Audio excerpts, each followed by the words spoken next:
Are we running with the camera? Yep. Maybe there's a power outlet. Because Yep. I think that puppy's out there. Oh, Almost. technology is being taken care of. So, how many of you have or have thought about submitting one of your written works to a publisher? How many of you have submitted? What two? Well, Not like a published forward work, but sort of newsletters and sort of free things. what kind of free things? It was a while ago. It was a sort of themed newsletter for a game, and they wanted a fiction submission. Okay, cool. Yeah, that definitely counts. Okay. I mean, it's for publication in something that is not, your own work.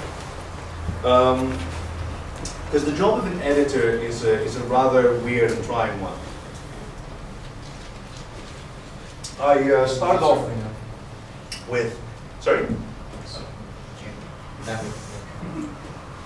I started off with Fang. That was the first book I did when I started Bad Dog Books, and that was an anthology of erotic fiction, which was an easy thing to do. I say easy, it wasn't quite that easy, because I did a lot of erotic writing and I knew a lot of erotic writers. So that's something that I would be able to get, despite the fact that we didn't have much in the way of budget for paying the authors. I had kind of a plan for how many we'd likely sell based on my experience in high school theatre, where the basic formula was, you take the number of people involved in the play, multiply it by 4, and that's the number of tickets you'll sell. That kind of applied to the first volume of Fang, at least during the first month as well. So that's what I based the rates on. I knew how long the book was going to be, so then I could decide how many fractions of a cent per word to pay the authors. And that kind of worked out well. Since then we've been able to go up, but we're still nowhere near professional rates. Proper literary magazine will pay you 5 or 10 cents. Hello, welcome. 5 or 10 cents per word, whereas we're still lucky if we can manage to afford like half a cent per word. Sofa Wolf does better than we do, and there are others. There was like Renard's Menagerie, which sadly has since folded. That was also an anthology publication of stories and art, if I recall. And they did something quite bold. They gave much closer to professional rates. It was like 2 cents, 3 cents a word, which is quite a lot. But on the other hand, it was a much thinner book, so they could kind of get away with that. It's a shame that it didn't work out. I don't know the reasons behind it personally. Why that folded. But all right. So, who has had their work published? Oh, Technicality. Another technicality. Okay, please. Well, no, I explained it. All right. Okay, no, that counts. You were in volume 7.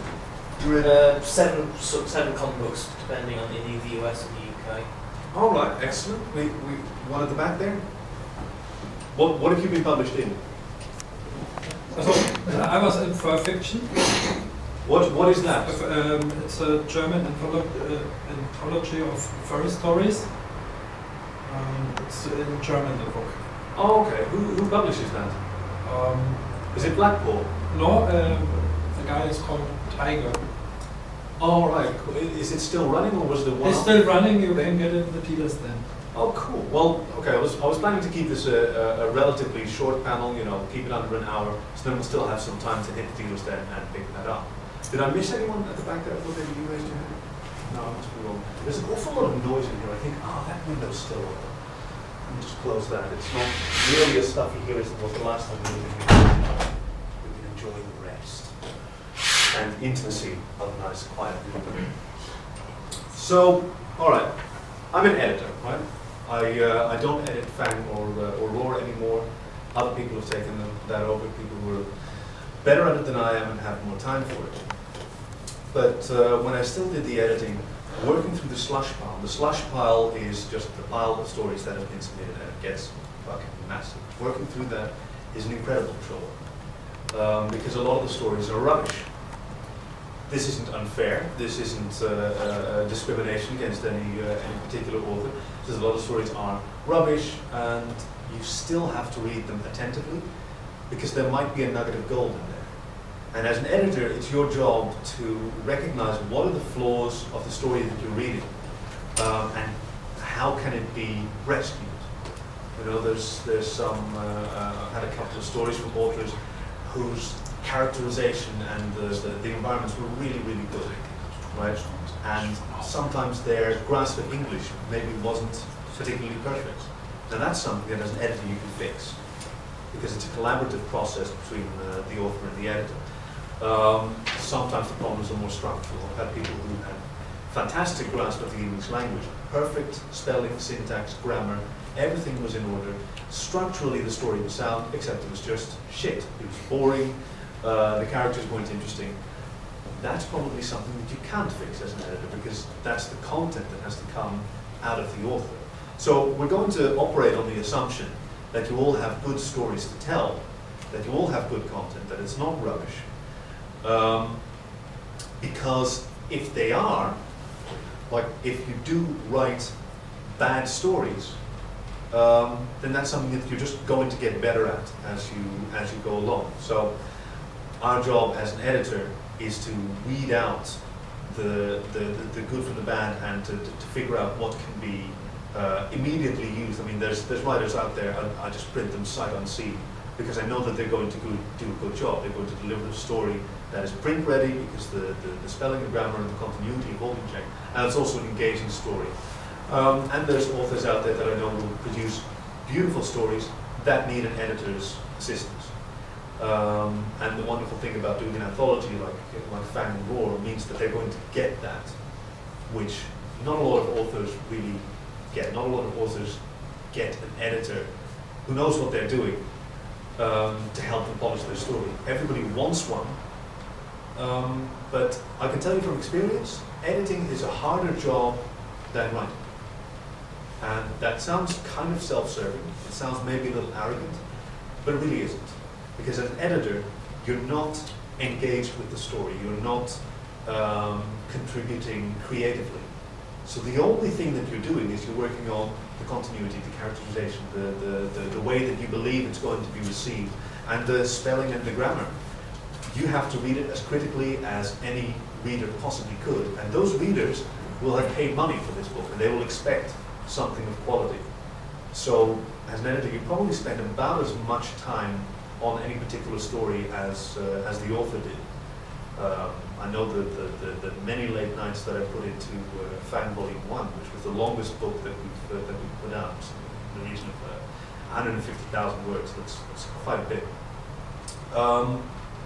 So understanding that when you submit a story, the editor is really overworked. He has a far too large volume of stories to work through, and a lot of them are shit, and it's just kind of a thankless job. Understanding that there are things that you can do as an author to make their job easier, to impress them, and thus increase the chances that your story will be picked. But the only reason that your story shouldn't be picked by any particular editor is because it doesn't fit. It doesn't fit the tone of the book that's coming together. That's probably the best reason to be rejected. And a good editor will always let you know why it's being rejected. And I say a good editor who has time for that will always let you. Hello. Sorry. No, come on in. There's still space. A good editor will let you know when what was the reason that he didn't pick the story, and he'll be constructive about it. But you have to understand that it's a lot of work to respond to, you know, even if it's only 10 or 20 authors that you have to reject. If you have to give them the personal touch and let them know what it was that prevented them from being picked, that's still like 1 or 2 or 3 weeks work just to send those letters out. And as an author, obviously you want to know more. You might respond to him and say, oh, well, this and this can be fixed. But he's just not, he's already made his decision, and he's not going to really be open to spending more time on the story. And that's not because he's a shithead. it's just because he has a lot of work on his plate. But we're getting ahead of ourselves. We're getting ahead to what comes after the selection. What we're talking about today is what should your package look like that you send to an editor, usually via email. And it depends on the publication. The first thing that you do is you look at the publication, you go to the website for Bad Dog Books. It's currently being reconstructed, so there's not a lot of there. It's taken way longer than we would like. Or you look at Self-Award Press, and you just look at the information that they have for new submissions, right? They'll give you some instructions, they'll give you some idea of what to expect. And if they don't have that, if they don't have really good information about what they expect, all right, if it was a mainstream publication that doesn't provide submission instructions, then maybe it's not such a kosher operation. Maybe it's not something that you should really get involved with. In the furry fandom, everybody does their stuff after hours and in weekends. So even though some outfits are very, very professional, like our friends over at Self-Award Press, others are much looser, much more casual, because that makes it easier to manage their time and to be flexible.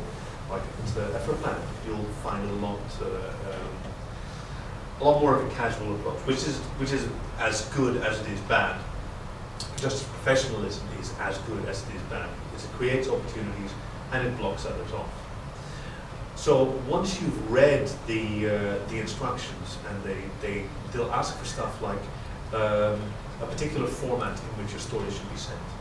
Now, if you're sending electronically, and I assume that everyone does, basically if you start a blank Word document or a text editor document, leave it as it is and just write the story, right? Special formatting is absolutely, it's lovely to do. You can have a nice, a nice fancy title, and you can maybe have you may take care so that the margins line up so that your story flows perfectly and that all the paragraphs are taken care of. Or you might manually break each line to create what you believe is a nice page layout, but you're just creating more work for your editor. What your editor wants is a raw bit of text where the only line break comes at the end of a paragraph, where there's no special format. We all use fairly complex bits of software to process the stories, to edit them, to typeset them for publication. And the cleaner the source file is, the better. If we have a clean source file to work with, it makes us so happy.